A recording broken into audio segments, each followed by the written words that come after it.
ಮಂಡ್ಯ ಜಿಲ್ಲೆ ಹೊರಗಿನ ಜನರಿಗೆ ಇಲ್ಲಿನ ಜನರು ಸ್ವಲ್ಪ ಹೊರಟು ಅಂತ ಹೇಳ್ತಾರೆ. ಆದರೆ ನಾನು ಸ್ವತಃ ಕಳೆದ 1.5 ವರ್ಷದಿಂದ ಈ ಜಿಲ್ಲೆಯಲ್ಲಿ ಕೆಲಸ ಮಾಡ್ತಾ ನೋಡಿದರೆ ಇಲ್ಲಿರುವಂಥ ಎಲ್ಲ ಜನರು ಕೂಡ ಭಾಳ ನಿರ್ಮಲ ಮತ್ತು ನಿಷ್ಕಲ್ಮಶವಾದ ಜನರು. ಭಾಳ ಏನಾದ್ರು ಸಾಧನೆ ಮಾಡಬೇಕಂದ್ರೆ ನಮ್ಮಲ್ಲಿರುವಂಥ ಗಟ್ಟಿತನವನ್ನು, ನಮ್ಮ ಶಕ್ತಿಯನ್ನು ಹೊರಗಡೆ ತೋರಿಸ್ಬೇಕಂತ ಹೇಳಿದ್ರೆ ಅವೆಲ್ಲವೂ ಕೂಡ ಬೇಕು ಅಂತ ನಾನು ಹೇಳಲಿಕ್ಕೆ ಇಚ್ಛೆ ಕೂಡ ಪ್ರಾರಂಭ ಮಾಡಿದಾಗ ಪ್ರಾರಂಭದಲ್ಲಿ ಇಲ್ಲಿರೋರೆಲ್ಲರೂ ಹೇಳ್ತಾ ಇದ್ದಾರೆ, ಸರ್ 24x7 ಅದನ್ನು ಓಪನ್ ಇರ್ತೀವಿ, ಯಾರಾದರೂ ಬಂದು ಪುಸ್ತಕ ಕತ್ಕೊಂಡು ಹೋಗ್ತಾರೆ ಅಂತ ಹೇಳಿ.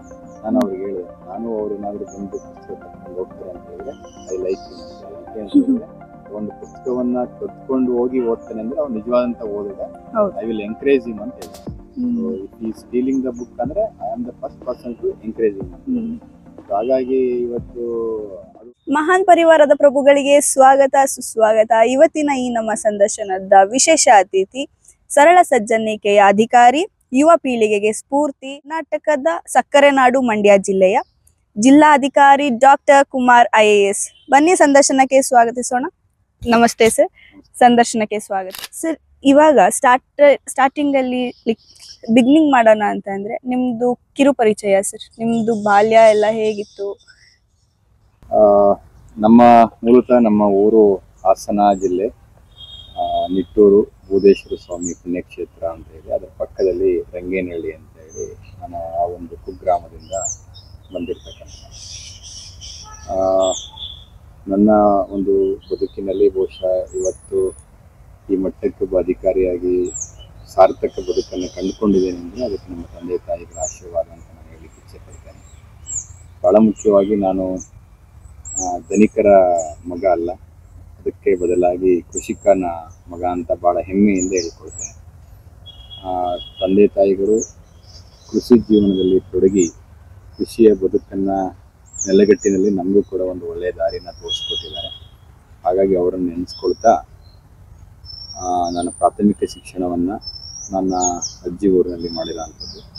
ಅದಾದ ನಂತರ ನಮಗೆ ಒಂದು ಬದುಕಿಗೆ ಒಳ್ಳೆಯ ಸಂಸ್ಕಾರ ಕೊಟ್ಟಂಥದ್ದು ಅಂತ ಹೇಳಿದ್ರೆ ನಮ್ಮ ಭೂದೇಶ್ವರ ಸ್ವಾಮಿ ಪುಣ್ಯಕ್ಷೇತ್ರ ಅಂತ ನಾನು ಕರೀಲಿಕ್ಕೆ ಇಚ್ಛೆ ಪಡ್ತೇನೆ. ಅಲ್ಲಿ ನನ್ನ ಹೈಸ್ಕೂಲು ಮತ್ತು ಕಾಲೇಜನ್ನು ಅಲ್ಲಿ ಮಾಡಿದಂಥದ್ದು. ಹಾಗಾಗಿ ಇವತ್ತು ನಾವು ಎಷ್ಟೇ ಒಂದು ಹೂವು ಸೌಂದರ್ಯವಾಗಿದೆ ಅಂತ ನಾವು ಭಾವಿಸ್ಕೊಳ್ಳೋದಾದರೆ, ಒಂದು ಹೂವು ಸುಂದರವಾಗಿದೆ ಅಂತ ಹೇಳಿದರೆ ಅದಕ್ಕೆ ಯಾರಿಗೂ ಕಣ್ಣಿಗೆ ಕಾಣದೇ ಇರುವಂಥ ಬೇರು ಬಹಳ ಮುಖ್ಯ. ಹಾಗಾಗಿ ನಾನು ನನ್ನ ಬದುಕಿನಲ್ಲಿ ಅಂದ್ಕೊಂಡಿರುವಂಥದ್ದು, ನನ್ನ ಬೇರು ಅಂತ ಹೇಳಿದರೆ ನನ್ನ ಊರು, ನನ್ನ ಬೇರು ಅಂದರೆ ಅದು ನನ್ನ ತಂದೆ ತಾಯಿಗಳು, ನನ್ನ ಬೇರು ಅಂತ ಹೇಳಿದರೆ ನಮ್ಮ ಸಂಸ್ಕಾರ ಕಲಿಸ್ಕೊಟ್ಟಂಥ ಒಳ್ಳೆಯ ನಡೆ ನುಡಿ ಗುಣವನ್ನು ಕಲಿಸ್ಕೊಟ್ಟಂಥ ನಮ್ಮ ಪುಣ್ಯಕ್ಷೇತ್ರಗಳು. ಹಾಗಾಗಿ ಅವು ನನ್ನ ಬೇರು ಅಂತ ನಾನು ಕರೀಲಿಕ್ಕೆ ಇಚ್ಛೆ ಪಡ್ತೀನಿ ಸರ್. ಆಮೇಲೆ ಹೇಗಿದೆ ಸರ್ ಮಂಡ್ಯ? ಹೇಗಿದೆ ಮಂಡ್ಯ ಜನರು ಹೇಗಿದ್ದಾರೆ ಸರ್? ಮಂಡ್ಯ ಜಿಲ್ಲೆ, ನಾನು ಇಲ್ಲಿ ಜಿಲ್ಲಾಧಿಕಾರಿಯಾಗಿ ಬರೋದಕ್ಕಿಂತ ಮುಂಚಿತವಾಗಿ ದಕ್ಷಿಣ ಕನ್ನಡ ಜಿಲ್ಲೆ ಅಂದರೆ ಮಂಗಳೂರು ಜಿಲ್ಲೆಯಲ್ಲಿ CO ಜಿಲ್ಲಾ ಪಂಚಾಯತ್ ಆಗಿ ಕೆಲಸವನ್ನು ಮಾಡ್ತಾ ಇದ್ದೆ. ಅದಾದ ನಂತರ ಮಂಡ್ಯ ಜಿಲ್ಲೆಗೆ ಜಿಲ್ಲಾಧಿಕಾರಿಯಾಗಿ ಬಂದಿರೋಂಥದ್ದು.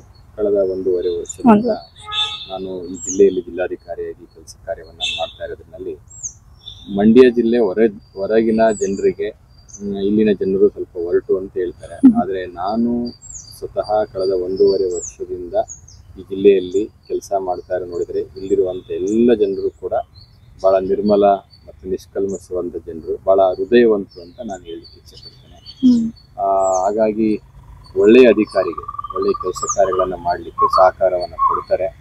ಹಾಗಾಗಿ ಎಲ್ಲರೂ ಕೂಡ ಹೆಮ್ಮೆಯಿಂದ ನಮ್ಮನ್ನು ಪ್ರೋತ್ಸಾಹಿಸ್ತಾರೆ ಮತ್ತು ಉತ್ತೇಜನವನ್ನು ಮಾಡ್ತಾರೆ.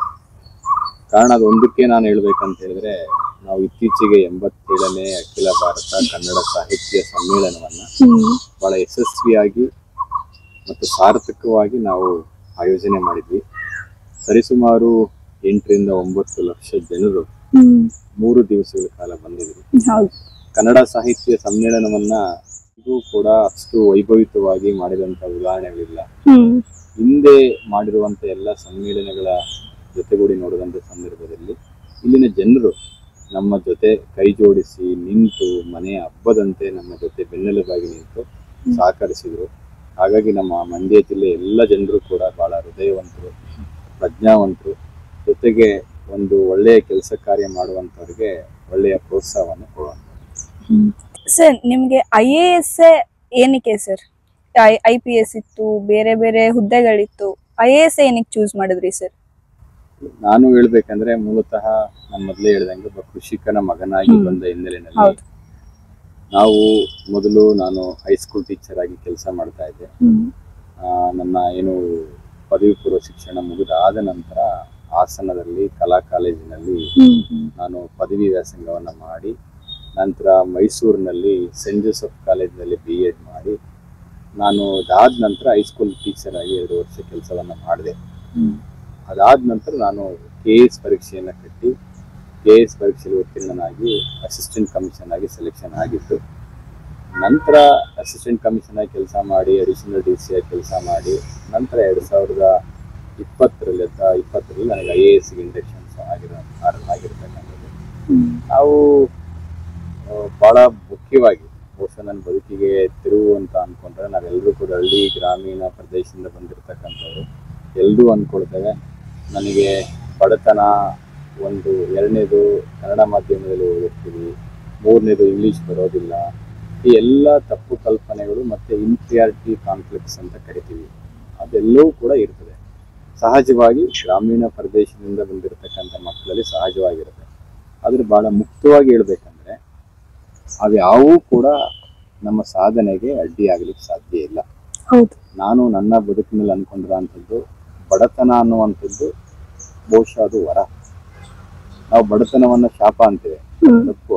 ಬಡತನ ಅನ್ನುವಂಥದ್ದು ವರ. 2ನೇದಾಗಿ ನನಗೆ ಕನ್ನಡ ಮಾಧ್ಯಮದಲ್ಲಿ ಓದಿದ್ದೀನಿ, ಸರ್ಕಾರಿ ಶಾಲೆಯಲ್ಲಿ ಓದಿದ್ದೀನಿ, ಅವೆಲ್ಲವೂ ಕೂಡ ಅಲ್ಲಿ ಬಹಳಷ್ಟು ಕೂಡ ಗೌಣ ಆಗ್ಲಿಕ್ಕಿಲ್ಲ. ಯಾಕೆ ಅಂತ ಹೇಳಿದ್ರೆ ಇವತ್ತಿನ ಮಕ್ಕಳೆಲ್ಲರೂ ಕೂಡ ಶಾಲೆಗೆ ಹೋಗ್ತಾ ಇರೋಂಥವ್ರು, ಈಗೆಲ್ಲ ನಮ್ಮ ಮಕ್ಕಳೆಲ್ಲರೂ ಕೂಡ ಬಸ್ಸಲ್ಲಿ ಶಾಲೆಗೆ ಹೋಗ್ತಾರೆ, ಮನೆ ಬಾಗಿಲಿಗೆ ಬಸ್ ಬರುತ್ತೆ. ನಮಗೆ ಕಾಲ್ನಡಿಗೆನೇ ಅನಿವಾರ್ಯ ಆಗಿತ್ತು. 3 ಕಿಲೋಮೀಟರ್ 4 ಕಿಲೋಮೀಟರ್ ನಾವು ಕಾಲ್ನಡಿಗೆ ಹೋಗ್ತಿದ್ವಿ. ಇವತ್ತಿನ ಮಕ್ಕಳೆಲ್ಲರೂ ಕೂಡ ಶೂ ಇಲ್ದಲೆ ಯೂನಿಫಾರ್ಮ್ ಇಲ್ದಲೆ ಶಾಲೆಗೆ ಹೋಗಲ್ಲ, ನಾವು ಬರೀ ಕಾಲಲ್ಲೇ ಶಾಲೆಗೆ ಹೋಗ್ತಾ ಇದ್ವಿ. ಇವತ್ತಿನ ಮಕ್ಕಳೆಲ್ಲರೂ ಕೂಡ ಮಧ್ಯಾಹ್ನ ಊಟಕ್ಕೆ ಟಿಫನ್ ಬಾಕ್ಸ್ ತಗೊಂಡು ಹೋಗ್ತಾರೆ. ನಮ್ಗೆ ಬೆಳಿಗ್ಗೆ ತಿಂದೋದ್ರೆ ಸಂಜೆ 5 ಗಂಟೆವರೆಗೂ ಕೂಡ ಅದೇನೆ. ಸೊ ಆಗ ಇವೆಲ್ಲ ನೋಡಿದಾಗ ಅವೆಲ್ಲವೂ ಕೂಡ ನಮ್ಗೊಂದು ಎಲ್ಲೋ ಒಂದ್ ಕಡೆ ಗಟ್ಟಿತನವನ್ನ ಮಾಡ್ತದೆ. ಸೊ ನಾವು ಏನಾದ್ರು ಒಂದು ಸಾಧನೆ ಮಾಡ್ಬೇಕಂದ್ರೆ ನಮ್ಮಲ್ಲಿರುವಂತ ಗಟ್ಟಿತನವನ್ನ, ನಮ್ಮ ಶಕ್ತಿಯನ್ನ ಹೊರಗಡೆ ತೋರಿಸ್ಬೇಕಂತ ಹೇಳಿದ್ರೆ ಅವೆಲ್ಲವೂ ಕೂಡ ಬೇಕು ಅಂತ ನಾನು ಹೇಳಲಿಕ್ಕೆ ಇಚ್ಛೆ ಪಡ್ತೇನೆ. ಹಾಗಾಗಿ ಎಲ್ಲೋ ಒಂದ್ ಕಡೆ ನಾನು ಪದವಿ ಶಿಕ್ಷಣವನ್ನ ಪಡೆಯುವಂತ ಸಂದರ್ಭದಲ್ಲಿ ನಾನು ಆಗ್ಲೇ ಹೇಳಿದಂಗೆ ಬಹಳ ತೀರಾ ಬಡತನದಿಂದ, ತೀರಾ ಕುಗ್ರಾಮದಿಂದ ಬಂದಿರತಕ್ಕಂಥ ವ್ಯಕ್ತಿ ಆಗಿರೋದ್ರಿಂದ ಬಹುಶಃ ನಾನು ಏನೋ ಒಂದು ಸಾಧನೆ ಮಾಡಬೇಕು.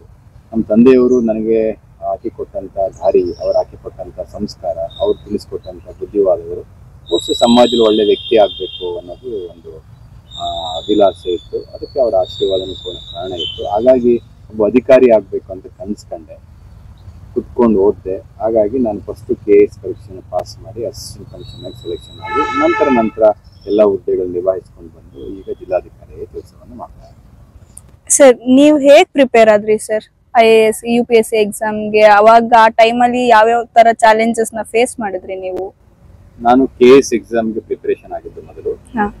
ಸೊ ನಾನು ಪದವಿ ಶಿಕ್ಷಣವನ್ನ ಪಡೆಯುವಂತ ಸಂದರ್ಭದಲ್ಲಿ ಬಹಳ ಮುಖ್ಯವಾಗಿ ನಾನು KS ಪರೀಕ್ಷೆನ ತಗೋಬೇಕು, ಕಾಂಪಿಟೇಟಿವ್ ಎಕ್ಸಾಮ್ ಸ್ಪರ್ಧಾತ್ಮಕ ಪರೀಕ್ಷೆಗಳನ್ನು ತೆಗೆದುಕೋಬೇಕು, KS ಎಕ್ಸಾಮ್ ಬರೀಬೇಕು, IAS ಎಕ್ಸಾಮ್ ಬರೀಬೇಕು, ಬೇಗ ಬ್ಯಾಂಕಿಂಗ್ ಎಕ್ಸಾಮ್ ಬರೀಬೇಕು ಅಂತ ಈ ತರ ಕಾಂಪಿಟೇಟಿವ್ ಎಕ್ಸಾಮಿನೇಷನ್ಗೋಸ್ಕರನೇ ಪ್ರಿಪೇರ್ ಆಗ್ತಾ ಇದ್ವಿ. ಸೊ ಅವಾಗ ನಾನು ವಿದ್ಯಾರ್ಥಿ ನಿಲಯದಲ್ಲಿ ಇರಬೇಕಾದ್ರೆ ಪ್ರಾಯಶಃ ನಾವು ಪಾರ್ಟ್ ಟೈಮ್ ಜಾಬು ಮಾಡಿಕೊಂಡು ಕಾಲೇಜ್ಗೆ ಹೋಗ್ಕೊಂಡು ಬೆಳಿಗ್ಗೆ ಪತ್ರಿಕೆಯನ್ನು ಹಂಚ್ಕೊಂಡು ಸಂಜೆ ಟೈಮ್ STD ಬೂತಲ್ಲಿ ಕೆಲಸ ಮಾಡಿಕೊಂಡು ಪಾರ್ಟ್ ಟೈಮ್ ಕೆಲಸ ಮಾಡಿಕೊಂಡು ಕಲಿಬೇಕಾದ್ರೆ ಎಲ್ಲೋ ಒಂದು ಕಡೆ ಅನ್ನಿಸ್ತು ನಾವು ಕೇವಲ ಆಯಿತು ಓದ್ಬೋದು, ಅದು ಟೀಚರ್ ಆಗ್ಬೋದು, ಕಂಡಕ್ಟರ್ ಆಗ್ಬೋದು, ಪೊಲೀಸ್ ಕಾನ್ಸ್ಟೇಬಲ್ ಆಗ್ಬೋದು, ಬೇರೆ ಯಾವುದೋ ಹುದ್ದೆ ತಗೋಬೋದು. ಬಟ್ ಒಂದು ಒಳ್ಳೆ ಅಧಿಕಾರಿಯಾಗಿ ಕೆಲಸ ಮಾಡಿದರೆ ಸಮಾಜಕ್ಕೆ ಏನಾದ್ರು ಒಂದು ಸೇವೆ ಮಾಡಲಿಕ್ಕೆ ಸಾಧ್ಯ ಆಗುತ್ತೆ. ಮತ್ತು ಅಸಹಾಯಕರಿಗೆ, ನೊಂದವರಿಗೆ, ಬೆಂದವರಿಗೆ, ಧ್ವನಿ ಇಲ್ಲದವರಿಗೆ ಧ್ವನಿ ಕೊಡಲಿಕ್ಕೆ ಸಾಧ್ಯ ಆಗುತ್ತೆ. ಸೊ ಹಾಗಾಗಿ ಅಧಿಕಾರಿಯಾಗಿ ಕೆಲಸ ಮಾಡೋದು ಸೂಕ್ತ ಅಂತ ಅಂದ್ಕೊಂಡು ಆವಾಗಲಿಂದಲೇ ಪ್ರಿಪ್ರೇಷನ್ ಸ್ಟಾರ್ಟ್ ಮಾಡಿಕೊಂಡು KS ಎಕ್ಸಾಮ್ ಕನಸನ್ನು ಕಟ್ಕೊಂಡು ನಾನು ಪದವಿಯಿಂದಲೇ ಅದಕ್ಕೆ ಓದ್ತಾ ಇದ್ದೆ. ಸಂಬಂಧಪಟ್ಟಂಥ ಪುಸ್ತಕಗಳನ್ನು ಸಂಗ್ರಹ ಮಾಡ್ಕೊಳ್ಳೋವಂಥದ್ದು, ನಮ್ಮ ಲೆಕ್ಚರರ್ಸ್ಗೆ ಹೋಗಿ ಭೇಟಿ ಮಾಡೋವಂಥದ್ದು, ಹಳೆಯ ಕ್ವಶನ್ ಪೇಪರ್ಗಳನ್ನು ಸ್ಟಡಿ ಮಾಡುವಂಥದ್ದು. ಸೊ ಹಾಗಾಗಿ ಯಾವುದೇ ಒಂದು ಮುಲಾಜಿಲ್ಲದೆ ನನ್ನ ಗುರಿ ಏನಿದೆ ಆ ಗುರಿಗೆ ತಕ್ಕಂತಹ ಪ್ರಯತ್ನವನ್ನ ಮಾಡಬೇಕು. ಎಷ್ಟೋ ಸಂದರ್ಭದಲ್ಲಿ ಏನಾಗುತ್ತೆ ಅಂದ್ರೆ ಎಲ್ಲರೂ ಕೂಡ ಗುರಿ ಹಾಕೊಳ್ತಾರೆ, ಆದ್ರೆ ದಾರಿ ಮಾತ್ರ ಸರಿ ಇರಲ್ಲ. ನನ್ನ ಪ್ರಕಾರ ಗುರಿ ಮತ್ತೆ ದಾರಿ ಎರಡು ಬಹಳ ಮುಖ್ಯ ಸಾಧನೆಗೆ. ಗುರಿ ಎಷ್ಟು ಮುಖ್ಯನೋ ದಾರಿನೂ ಅಷ್ಟೇ ಮುಖ್ಯ. ಹಾಗಾಗಿ ಅದು ಒಂದು. ಎರಡನೇದು ನಮ್ಮಲ್ಲಿರುವಂತಹ ದೃಢ ವಿಶ್ವಾಸ, ನಮ್ಮಲ್ಲಿರುವಂತಹ ಆತ್ಮವಿಶ್ವಾಸ, ನಮ್ಮಲ್ಲಿರುವಂತಹ ಆತ್ಮಶ್ರದ್ಧೆ, ಇವ್ಯಾವು ಕೂಡ ನಮ್ಗೆ ಎಲ್ಲವೂ ಕೂಡ ಬಹಳ ಮುಖ್ಯವಾಗಿರ್ತಕ್ಕಂಥದ್ದು. ಸಾಧನೆ ಮಾಡ್ತೀನಿ ಅಂತ ಹೊರಟ್ರೆ ಅದಕ್ಕೊಂದು ಛಲ ಒಂದಿದ್ರೆ, ಒಂದು ಪ್ರಯತ್ನ ಅಂತ ಇದ್ರೆ, ಪರಿಶ್ರಮ ಅಂತ ಇದ್ರೆ ಖಂಡಿತವಾಗ್ಲೂ ಕೂಡ ಸಾಧ್ಯ ಆಗುತ್ತೆ. ನಾವು ಮಾಡುವಂತ ಕೆಲಸವನ್ನ ಅತ್ಯಂತ ಪ್ರಾಮಾಣಿಕವಾಗಿ ಪರಿಶುದ್ಧವಾಗಿ ಮಾಡಿದರೆ ಖಂಡಿತವಾಗ್ಲೂ ಕೂಡ ಫಲ ಸಿಕ್ಕೇ ಸಿಗುತ್ತೆ. ಹಾಗಾಗಿ ನಾವು ನೆಗೆಟಿವ್ ಥಾಟ್ಸ್ ಅನ್ನ ಇಟ್ಕೊಳ್ಳೋದಲ್ಲ, ಪಾಸಿಟಿವ್ ಥಾಟ್ಸ್ ಅನ್ನ ನಾವು ಇಟ್ಕೊಳ್ಬೇಕು. ಯಾಕೆಂತ ಹೇಳಿದ್ರೆ ನಾನು ಯಾವಾಗಲೂ ಕೂಡ ನಂಬಿರೋದಷ್ಟೇ, ಒಬ್ಬ ಕವಿ ಹೇಳ್ತಾನೆ ಏನಂತ ಹೇಳಿದ್ರೆ, ದೇಶ ಪರಿಚಿತವಲ್ಲ, ದಾರಿ ಪರಿಚಿತವಲ್ಲ, ಅಕ್ಕಿ ಆರದೇತ ಮರಕ್ಕೆ ರೆಕ್ಕೆ ವೀಸಿ ನೀರಿಗಿಳಿಯದವರೆಗೂ ಈಜು ಕಲಿಯುವರು ಅಂತ. ಅಂದ್ರೆ ನನಗೆ ಅದು ಗೊತ್ತಿಲ್ಲ, ಇದು ಗೊತ್ತಿಲ್ಲ, ನಾನು ಗ್ರಾಮೀಣ ಪ್ರದೇಶದಲ್ಲಿ ಓದಿದ್ದೀನಿ, ಕನ್ನಡ ಮೀಡಿಯಂ ಅಲ್ಲಿ ಓದಿದ್ದೀನಿ, ನನಗೆ ಇಂಗ್ಲಿಷ್ ಬರಲ್ಲ, ಅವೆಲ್ಲ ನೆಗೆಟಿವ್ ಥಾಟ್ಸ್ ಇಂಪಾರ್ಟೆಂಟ್ ಅಲ್ಲ. ಒಂದು ಅಕ್ಕಿ ಹೋಗ್ತಾ ಇದೆ ಅಂತ ಹೇಳಿದ್ರೆ ದೇಶ ಪರಿಚಿತವಲ್ಲ, ದಾರಿ ಪರಿಚಿತವಲ್ಲ, ಅಕ್ಕಿಗೆ ಗೊತ್ತಿಲ್ಲ ಅದಕ್ಕೆ ದೇಶ ಯಾವುದು ದಾರಿ ಯಾವುದನ್ನು ಗೊತ್ತಿಲ್ಲ, ಅದು ಹೋಗ್ತಾ ಇರುತ್ತೆ. ಹಾಗಾಗಿ ನನಗೆ ಈಜು ಕಲಿಬೇಕಂತ ಹೇಳಿದ್ರೆ ನಾನು ನೀರಿಗೆ ಇಳಿಬೇಕು, ನೀರಿಗೆ ಇಳಿಯದವರೆಗೂ ಈಜು ಕಲಿಯುವುದು ಅಂತ. ಹಾಗಾಗಿ ಅದನ್ನ ನಾನು ನಂಬ್ಕೊಂಡಿರೋದು. ಅದಕ್ಕೆ ನಾವು ಎಷ್ಟು ದೇವರನ್ನು ಪೂಜೆ ಮಾಡಬೇಕು ಅಥವಾ ನಂಬಬೇಕು, ಓಕೆ, ಅದ್ರ ಜೊತೆಗೆ ನಮ್ಮಲ್ಲಿರುವಂತ ಆತ್ಮಬಲಕ್ಕಿಂತಹ ಮಿಗಿಲಾದಂತ ಶಕ್ತಿನೇ ಯಾವುದೂ ಇಲ್ಲ. ದೈವಶಕ್ತಿ ಇರಬೇಕು, ಒಪ್ಕೊಳ್ತಾನೆ, ಆದ್ರೆ ನಮ್ಮಲ್ಲಿರುವಂತ ಆತ್ಮಬಲವೇ ಬಹಳ ಮುಖ್ಯ ಅಂತ ನಾನು ಕರಿತೀನಿ. ಆ ದೈವಶಕ್ತಿಗಿಂತ ಆತ್ಮಬಲನೇ ಮುಖ್ಯ. ನಾವು ಮಾಡುವಂತ ಸಾಧನೆಗೆ ದಾರಿ ಚೆನ್ನಾಗಿದ್ರೆ ಅದು ಬಹಳ ಮುಖ್ಯ ಅಂತ ಕರಿತೀನಿ. ಸರ್, IAS ಟ್ರೈನಿಂಗ್ಗೆ, IAS ಆಸ್ಪಿರೆಂಟ್ಸ್ಗೆ ಕೋಚಿಂಗ್ ನಿಜವಾಗ್ಲೂ ನೆಸೆಸಿಟಿ ಇದೆಯಾ ಅಥವಾ ಸೆಲ್ಫ್ ಸ್ಟಡಿ ಕೂಡ ಮಾಡಿ ಎಕ್ಸಾಮ್ಸ್ ಕ್ಲಿಯರ್ ಮಾಡ್ಬೋದಾ ಸರ್? ಅದು ಕೋಚಿಂಗ್ ಕೆಲವರಿಗೆ ಅವಶ್ಯಕತೆ ಇರುತ್ತೆ, ಕೆಲವರು ಸ್ವಯಂ ಪ್ರೇರಿತವಾಗಿ ಓದ್ತಾರೆ. ಹಾಗಾಗಿ ಕೋಚಿಂಗೇ ತಗೊಂಡವ್ರು ಮಾತ್ರ ಸಕ್ಸಸ್ ಆಗ್ತಾರೆ ಅನ್ನೋದು ಸುಳ್ಳು. ಬಟ್ ಕೋಚಿಂಗ್ ಯಾಕೆ ಬೇಕಂತ ಹೇಳಿದ್ರೆ, ಒಂದು ಕೋಚಿಂಗ್ ಸಂಸ್ಥೆಗೆ ಹೋದಂತ ಸಂದರ್ಭದಲ್ಲಿ ಆ ಸಹಪಾಠಿಗಳನ್ನ ನೋಡಿದಂತ ಸಂದರ್ಭದಲ್ಲಿ ಅವರ ಕೆಪಾಸಿಟಿ, ನಮ್ಮ ಕೆಪಾಸಿಟಿ, ಮತ್ತೆ ಓದುವಂತಲ್ಲ ಅವ್ರು ಹೆಂಗ್ ಓದ್ತಾ ಇದಾರೆ, ಇವ್ರು ಹೆಂಗ್ ಓದ್ಬೇಕು, ಕಂಪ್ಯಾರಿಸನ್ ಮಾಡ್ಕೊಳ್ಳಿಕ್ಕೆ ಅನುಕೂಲ ಆಗ್ತದೆ. ಸೊ ಕೆಲವು ಸೋರ್ಸಸ್ ಕಲೆಕ್ಟ್ ಮಾಡ್ಕೊಳ್ಳಿಕ್ಕೆ ಅನುಕೂಲ ಆಗುತ್ತೆ. ಕಾಂಪಿಟೇಟಿವ್ ವರ್ಲ್ಡ್ ನ ನೋಡ್ಬೇಕಂದ್ರೆ ಕೋಚಿಂಗ್ ಸೆಂಟರ್ಗೆ ಹೋದಾಗ ಗೊತ್ತಾಗುತ್ತೆ ಕಾಂಪಿಟೇಷನ್ ಯಾವ ಮಾಡ್ತಾರೆ. ಅದರ್ವೈಸ್ ಮನೆಯಲ್ಲೇ ಕುತ್ಕೊಂಡು ಓದ್ತಾ ಇದ್ರೆ ಕಾಂಪಿಟೇಷನ್ ಗೊತ್ತಾಗಲ್ಲ. ಸೊ ನಿಜವಾಗ್ಲೂ ಕೂಡ ಏನು what level of competition is there ಅನ್ನೋದನ್ನ ನಾವು ಜಸ್ಟ್ ಅಲ್ಲಿ ನೋಡಿ ತಿಳ್ಕೊಂಡಾಗ ಅದು ಅರ್ಥ. ನೀವು ಕೋಚಿಂಗ್ ಹೋಗಿದ್ರೆ ಸರ್? ನಾನು KS ಪರೀಕ್ಷೆಯನ್ನ ಓದ್ಬೇಕಾದ್ರೆ ಕೋಚಿಂಗ್ ಹೋಗ್ಲಿಲ್ಲ. ನಾನು ಆಗ್ಲೇ ಹೇಳ್ದಂಗೆ ನಾನು ಡಿಗ್ರಿನಲ್ಲಿ ಪದವಿಯನ್ನ ಓದ್ಬೇಕಾದ್ರೇನೆ KS ಪರೀಕ್ಷೆ ತಗೋಬೇಕು, IAS ಪರೀಕ್ಷೆ ತಗೋಬೇಕು, ಕಾಂಪಿಟೇಟಿವ್ ಎಕ್ಸಾಮ್ ತಗೋಬೇಕಂತ ಕನ್ಸ್ಕೊಂಡನು. ಹಾಗಾಗಿ ಡಿಗ್ರಿ ಸಮಯದಲ್ಲೇ ನಾನು ಸ್ವಯಂ ಪ್ರೇರಿತವಾಗಿ ಆ ಸಂಬಂಧಪಟ್ಟಂತ ಎಲ್ಲಾ ಸೋರ್ಸ್ಗಳನ್ನ ಕಲೆಕ್ಟ್ ಮಾಡಿಕೊಂಡು ನಾನು ಮನೆಯಲ್ಲೇ ಓದಿ ಮಾಡಿರೋಂಥದ್ದು. ಕೋಚಿಂಗ್ ಎಲ್ಲೂ ಕೂಡ ಹೋಗ್ಬೇಕು. Which is the most challenging moment sir? ಅಂದ್ರೆ ನೀವು ಸ್ಟಾರ್ಟಿಂಗ್ ಅಲ್ಲಿ ಜಿಲ್ಲಾಧಿಕಾರಿಯಾಗಿ ಬಂದಾಗ ನೀವು ಫೇಸ್ ಮಾಡಿದಂತ ಚಾಲೆಂಜಸ್ ಗಳೇನು ಸರ್ ಸ್ಟಾರ್ಟಿಂಗ್ ಅಲ್ಲಿ? ನಾನು ಚಾಲೆಂಜಸ್ ಅಂತ ನಾನು ಕರೀಲಿಕ್ಕೆ ಹೋಗೋದಿಲ್ಲ. ಯಾಕೆಂತ ಹೇಳಿದ್ರೆ ನಾನು ಯಾವಾಗ್ಲೂ ಕೂಡ I love challenges, I like challenges. ಯಾಕೆ ಅಂತ ಹೇಳಿದ್ರೆ ನಮ್ಗೆ ಚಾಲೆಂಜಸ್, ಸಮಸ್ಯೆಗಳು, ಎದುರುಗಳು, ತೊಡರುಗಳು ಇದ್ದಾಗಲೇ ನಮ್ಗೆ ನಮ್ ಶಕ್ತಿ ಏನಂತ ಗೊತ್ತಾಗುತ್ತೆ. If without any challenges, if I am working ಅಂತ ಹೇಳಿದ್ರೆ I cannot prove my self. So ಹಾಗಾಗಿ ಚಾಲೆಂಜಸ್ ಬೇಕು ಅನ್ನೋದು ನಾನು ಇಷ್ಟಪಡ್ತೇನೆ. ನಾನು ಬಹಳ ಮುಖ್ಯವಾಗಿ ಮಂಡ್ಯ ಜಿಲ್ಲೆಗೆ ಬಂದಂತ ಸಂದರ್ಭದಲ್ಲಿ ಇಲ್ಲಿ ನಮ್ಮ ಆಡಳಿತಾತ್ಮಕ ವ್ಯವಸ್ಥೆಗಳು ಕೂಡ ಚೆನ್ನಾಗಿತ್ತು, ಚೆನ್ನಾಗಿಲ್ಲ ಅಂತ ಇಲ್ಲ. ಬಟ್ ಎಲ್ಲರೂ ಕೂಡ ಎಲ್ಲೋ ಒಂದ್ ಕಡೆ ಸಾಕಷ್ಟು ಸಮಸ್ಯೆಗಳಿದ್ದಂಥದ್ದನ್ನ ನಾವು ಬಹಳ ವಿಶೇಷವಾಗಿ ನಮ್ಮ ರೆವಿನ್ಯೂ ಕೋರ್ಟ್ ಕೇಸಸ್ಗಳಲ್ಲಿ ಸುಮಾರು ಕೇಸಸ್ಗಳು ಬಾಕಿ ಇತ್ತು. ಆ ಎಲ್ಲಾ ಕೇಸಸ್ಗಳನ್ನ ಕ್ಲಿಯರ್ ಮಾಡಿದ್ವಿ. ನಮ್ಮ ಎಲ್ಲಾ ತಹಶೀಲ್ದಾರ್ಸ್ ಕೂಡ, ನಮ್ಮ ಅಸಿಸ್ಟೆಂಟ್ ಕಮಿಷನರ್ಸ್ ನಮಗೆ ಸಹಕಾರವನ್ನು ಕೊಟ್ಟಿದ್ದಾರೆ. ಅದಾದ್ಮೇಲೆ ನನಗೆ ಬಹಳ ಮುಖ್ಯವಾಗಿ ನಾವು ಕನ್ನಡ ಸಾಹಿತ್ಯ ಸಮ್ಮೇಳನವನ್ನ ಆಯೋಜನೆ ಮಾಡಿದ್ವಿ. ಬಟ್ ಒಂದು ನಾನು ಹೇಳ್ಬೇಕಂತ ಹೇಳಿದ್ರೆ, ನಾನು ಇದಕ್ಕಿಂತ ಹಿಂದೆ CO ಜಿಲ್ಲಾ ಪಂಚಾಯತ್ ಇರಬೇಕಾದ್ರೆ 2-3 ಸ್ಕೀಮ್ಗಳನ್ನ ಬಹಳಷ್ಟು ನನಗೆ ಅಚ್ಚುಮೆಚ್ಚುಗೆ ಆಗಿರುವಂತ ಸ್ವಯಂ ಪ್ರೇರಿತವಾದಂತ 2 ಸ್ಕೀಮ್ಗಳನ್ನು ನಾನು ಜಿಲ್ಲಾ ಪಂಚಾಯತ್ CO ಆಗಿ ಇಂಪ್ಲಿಮೆಂಟ್ ಮಾಡಿದ್ವಿ. ಅದರಲ್ಲಿ ಪುಸ್ತಕ ಗೂಡು ಅನ್ನುವಂಥದ್ದನ್ನ ನಾನು ಪ್ರಾರಂಭ ಮಾಡಿದ್ದೆ ನಮ್ಮ ಮಂಗಳೂರಿನಲ್ಲಿ. ಬಟ್ ಯಾಕೆ ನಾನು ಅದನ್ನು ಪ್ರಾರಂಭ ಮಾಡಿದೆ ಅಂತ ಹೇಳಿಕ್ಕೆ ಇಚ್ಛೆ ಪಡ್ತೀನಿ ಅಂತ ಏನಾಗ್ತಿದ್ಯಾ? ಕಂಟಿನ್ಯೂ ಮಾಡ್ಬೋದು? ಪುಸ್ತಕ ಗೂಡು ಅನ್ನುವಂಥದ್ದನ್ನ ನಾನು ಪ್ರಾರಂಭಿಸಿದೆ. ಯಾಕೆ ಪುಸ್ತಕ ಗೂಡನ್ನು ಪ್ರಾರಂಭ ಮಾಡಿದೆ ಅಂತ ಹೇಳಿ ನಾನು ಹೇಳಿಕ್ಕೆ ಇಚ್ಛೆ ಪಡ್ತೇನೆ. ನಾನು ಆಗ್ಲೇ ಹೇಳಿದಂಗೆ ನಾನೊಂದು ಬಹಳಷ್ಟು ಹಳ್ಳಿಗಾಡಿನಿಂದ ಬಂದಿರತಕ್ಕಂಥ ವ್ಯಕ್ತಿ ಆಗೋದ್ರಿಂದ ನಮ್ಮೂರಿನಲ್ಲಿ ಪತ್ರಿಕೆ ಓದಬೇಕು ಅಂದ್ರೂ ಕೂಡ ಸಾಧ್ಯ ಆಗ್ತಿರ್ಲಿಲ್ಲ.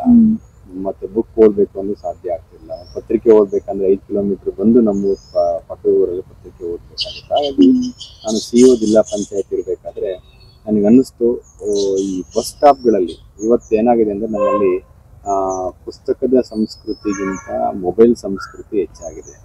ಪ್ರತಿಯೊಬ್ಬರು ಕೂಡ ಮೊಬೈಲ್ ಬಳಕೆಯಲ್ಲೇ ಇದ್ದು ಎಲ್ಲೋ ಒಂದ್ ಕಡೆ ಪುಸ್ತಕದ ಬಗ್ಗೆ ಪ್ರೀತಿಯನ್ನ ಕಳ್ಕೊಳ್ತಾ ಇದ್ದಾರೆ.